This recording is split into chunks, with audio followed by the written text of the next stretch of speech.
reporter Mairead Cleary has just come from talking to Simon Harris and joins us now. So Mairead, a pretty grim assessment then from the Tánaiste.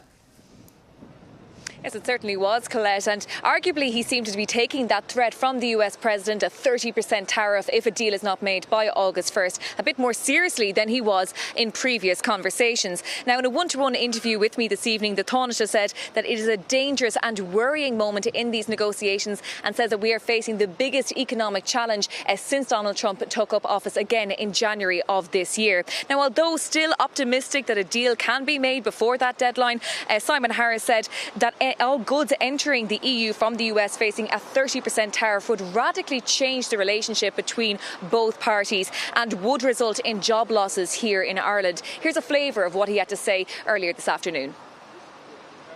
We're about 10% tariffs, and that's not without challenge. To get to a scale of 30% would cause extraordinary economic damage. In fact, you'd go from a situation where you'd be seeing a slower rate of job growth under the 10% to actually worrying about job losses under 30%. So yes, it is a dangerous and worrying moment. However, and there is a however, I do believe a deal is possible. A question mark remains over whether a separate tariff specifically on pharmaceuticals will be pursued by the White House. We know that from the very first meeting between the Taoiseach and the US President back in March, this is something that Donald Trump has prioritised, either get that business back to the state or slap a tariff on it. And we have to see whether or not he will still pursue that policy and what that will mean for the 48,000 people who work in pharma here in Ireland. The Tánaiste said that this is something he is significantly concerned about.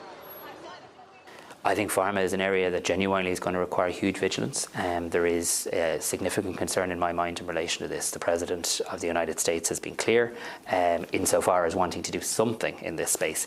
What I'm hoping, though, and what I need to work for is, one, to build a coalition in Europe to continue to make the case around pharma, and secondly, to work with US pharma companies about impressing on the President of the United States the importance of not doing anything that is bad for patients, bad for global supply chains, and quite frankly, bad for the US and the EU. Now, if a deal is not made by the 1st of August, the European Union will be hit with that 30% tariff. And in return, the European Commission is preparing for what they will do in that eventuality. They say they've compiled a list of things that they will put a tax on US products entering Europe. That includes bourbon, whiskey, Boeing aircrafts and some agri products. These are all things that the Irish government had previously lobbied not to have on the tariff lists, but it appears they will be on that list if it comes to that.